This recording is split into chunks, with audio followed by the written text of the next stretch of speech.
Today in the diner, we're gonna try to cook a old favorite in a new way. The old favorite is Greek lemon potatoes. Mom and I found a restaurant in Glendora that makes fantastic lemon Greek potatoes. Started making them. Part of that process is roasting the potatoes for nearly an hour and a half in order to soften them up and get them infused in all the ingredients.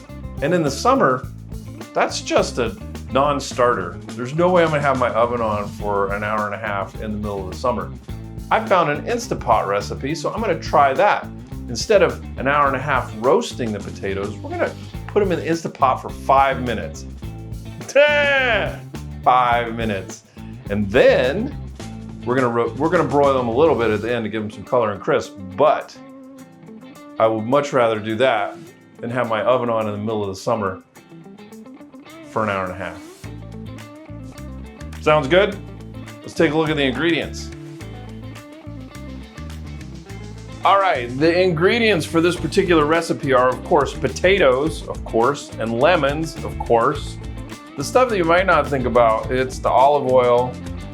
Some recipes like it with broth. You could use the chicken broth, you could use the vegetable broth, and some recipes don't use the broth at all. This is just gonna give you a little bit more of a savory flavor.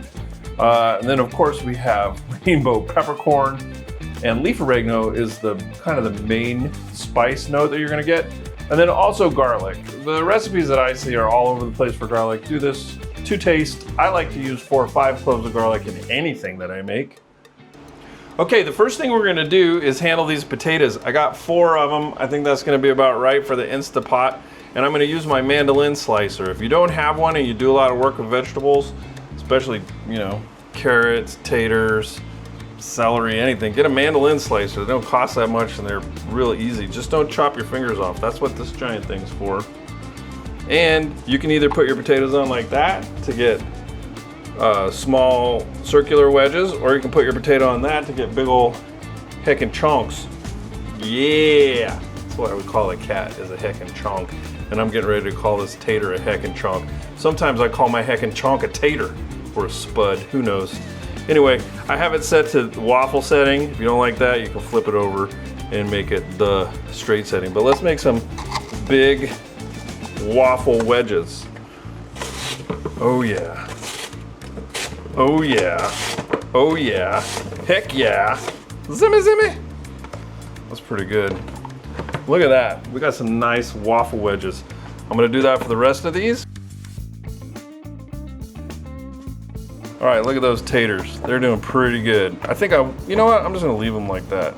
All right, next thing we got on the list is juicing the lemons. We want them to end up with a 1/4 cup. So, first thing we're gonna do is flip this over. It looks great. I don't wanna chop that side up. Let's chop that side up. Just gonna half them.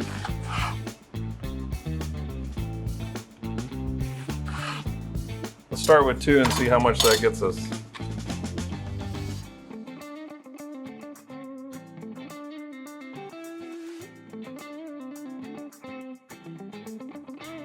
I was watching the beginning of that Vince Vaughn movie, Nona's, and he was asking his Nona, how much do you put in? And she said, you measure with your heart. Not very scientific, but probably quite delicious way to do the measuring. All right, that is at least a 1/2 cup of lemon juice. Now we're gonna do the garlic.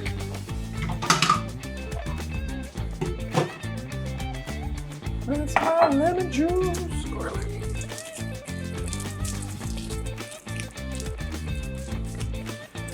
This recipe calls for the garlic to be finely minced, and when you roast it in the oven, they want you to take the garlic out before you burn the garlic, because nobody likes that burnt garlic flavor.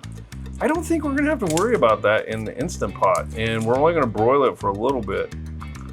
So I'm gonna leave all that garlic in. And to be completely honest, when I roast it in the oven, I leave the garlic in anyway. I have yet to burn it. Maybe I'm just a a fan of burnt garlic. I don't know. That seems like it's gonna be plenty. Alrighty, this is the way I do garlic. I smash it. That lets me peel it off real quick.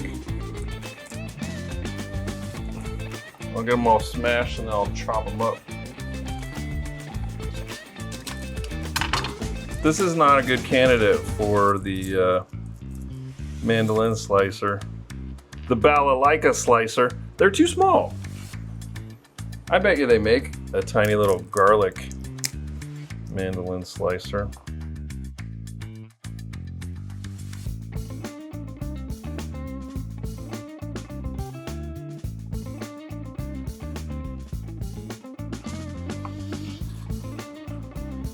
All right, let's just kind of mince that a little bit.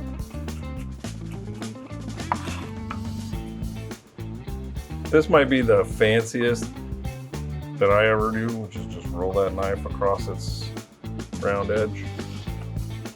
All right, that's gonna be good. Oh, that smells so good. So I've got my lemon juice and garlic in there. We need a cup of broth.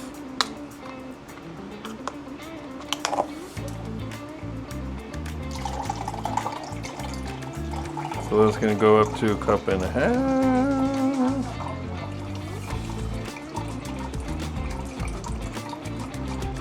All right, that's a cup of broth. Here's a half cup of olive oil. So our total liquid content that's going in is gonna be 2 cups. Half a cup of lemon juice, a cup of broth, half a cup of olive oil, a bunch of garlic.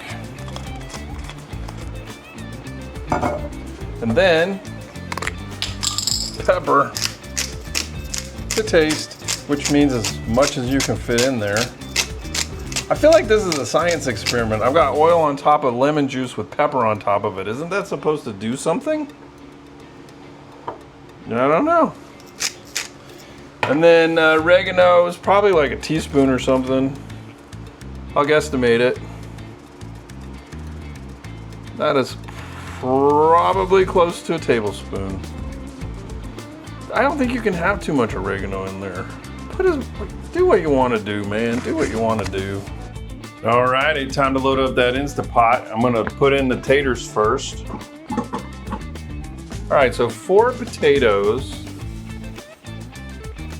Leveled out here is looking like about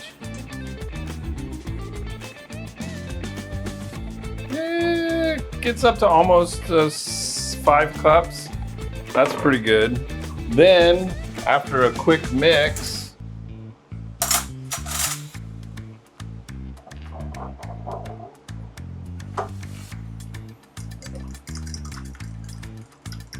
remember this is lemon juice, olive oil, vegetable broth, garlic, an indeterminate amount of oregano, and just enough rainbow peppercorn. And we're gonna try to bathe these taters in that. I mean, that's the good thing about a pressure cooker. All of this is gonna, oh yeah, look at all that garlic. Let's see if we can get some of that.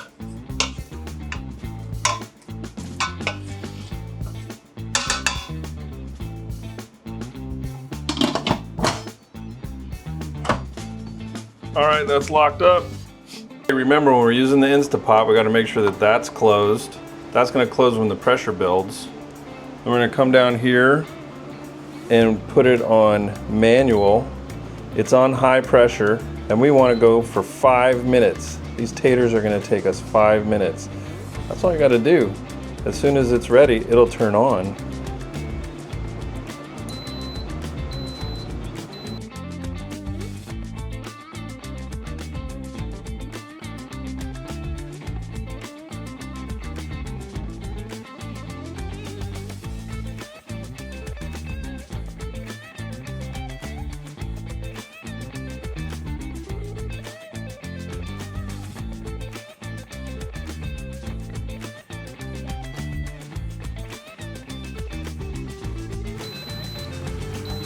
Uh-oh.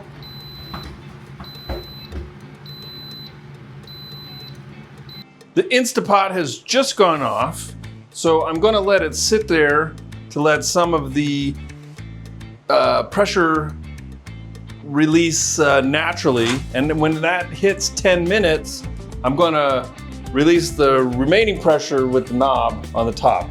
In the meantime, I have turned on the broiler. It takes 10 minutes to preheat, so that's perfect. As soon as that hits 10, the broiler will be hot enough. Also, if you're like me and Mom, make sure there's no pots and pans in your broiler, especially if they have plastic handles, because a couple of minutes at 500 degrees and those plastic handles are gonna smell amazing. I'll go back and do some more dishes while this is going. Okie dokie, let's get that cracked open.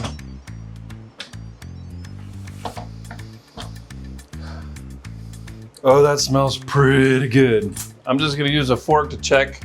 Oh yeah. So done, super done. I am simply going to transfer them from the pot to the broiling pan. I hope that this particular cookie sheet has enough volume to capture all of this and the juice. If it doesn't, we're gonna have a misadventure in Dad's diner. Just be careful. Let me get my wooden spoon.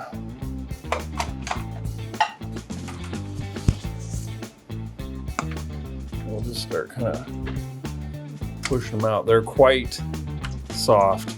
You know, 5 minutes in the pressure cooker might have been too much. Let's flop that one over. All right, that looks like it's gonna be good.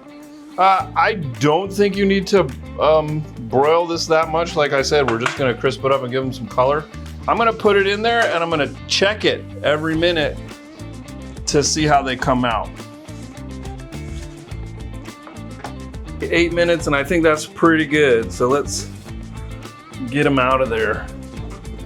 Getting stuff out of the broiler is tricky business, so don't burn yourself. All right, there we go. Those look pretty good.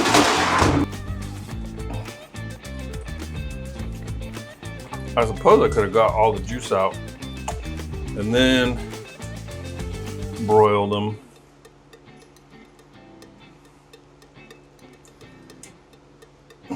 But why not get a little extra time for that delicious lemon, olive oil, garlic, and oregano to infuse in those potatoes some more. Oh, that's gonna be hot. I'm gonna try it anyway.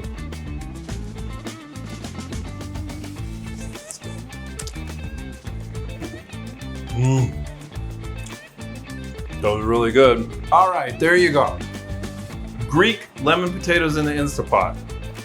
After Mom tasted them, she said, "Did you put any salt in?"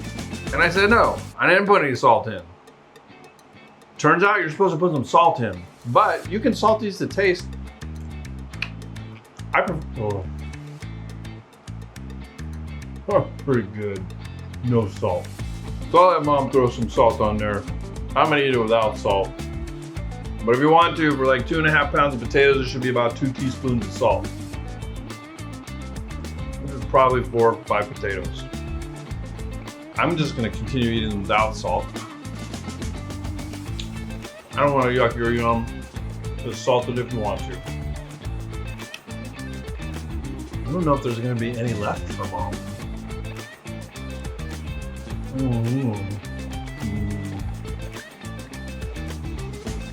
Don't forget to do the dishes, and don't forget to put everything back in the refrigerator.